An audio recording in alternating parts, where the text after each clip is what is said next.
Hey guys, I'm going to push my publishing schedule back 1 week, and today, instead of a normal video, I'm just going to leave a short message about the unfortunate news this past weekend that has rocked the business community, the investment community, the Taiwanese community, and that is the tragic passing of business icon Tony Hsieh. Tony was best known for being the earliest investor in Zappos and later the CEO through most of its growth phase. He also wrote a book called Delivering Happiness, which has become a staple in the business world.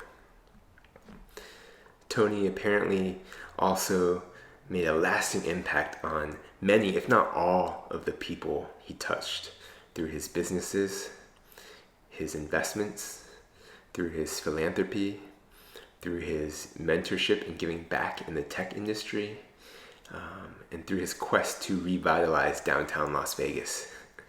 Obviously, his passion for urban revitalization is particularly endearing to me as a mutual passion. But I did not know Tony personally.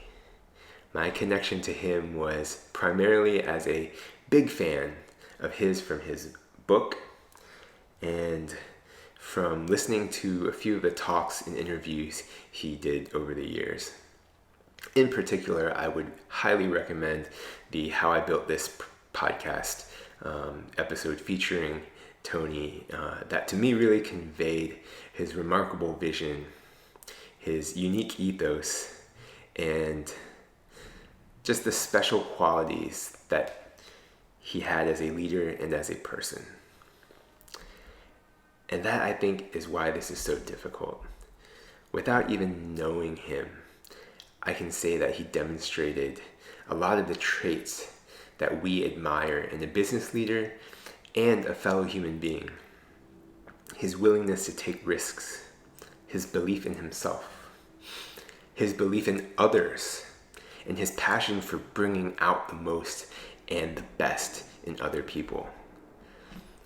His dedication to customer happiness, which is long documented, and his belief that life is too short to waste even a second of it.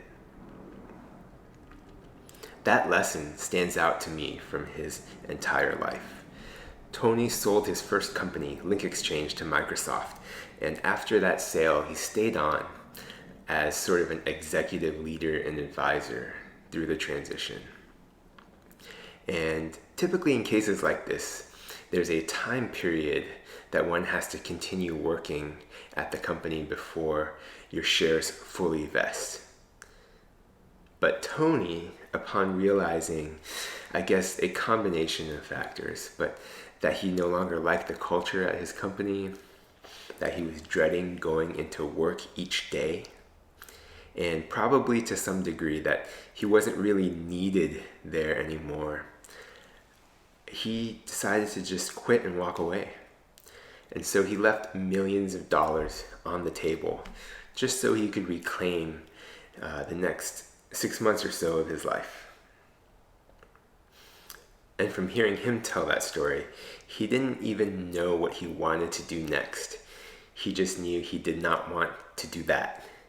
And millions of dollars was not worth going into an office environment where he didn't want to be. Tony implemented a policy along these lines at Zappos, which was later also adopted by Amazon after their merger, in which employees are offered a small financial incentive to quit. And the idea is that, in the case of Zappos at least, if you don't think the company is the right fit for you, then you can take an extra $1,000 to walk away. If you'd rather have that money and leave the job, then cool. And the idea being that for Zappos, that payout is worth more.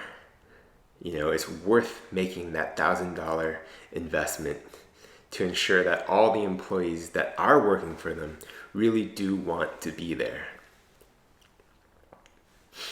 Anyway, I would be remiss if I didn't also mention that my wife works for Delivering Happiness, the business consulting company that Tony co-founded after writing his book. Kelly has only been with them for about 2 years, but it is a small company and the executive team is all very close friends of Tony's.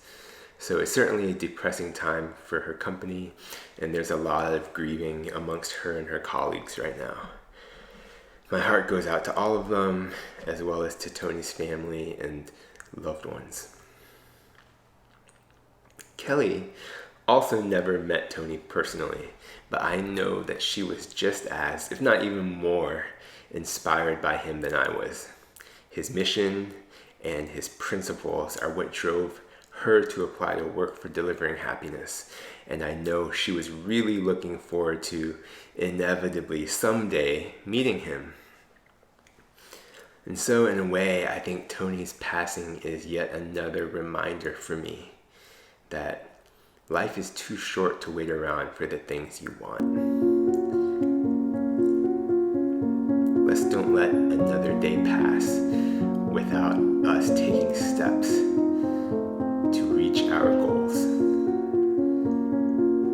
Anyway, that's the lesson for which I'll remember him most.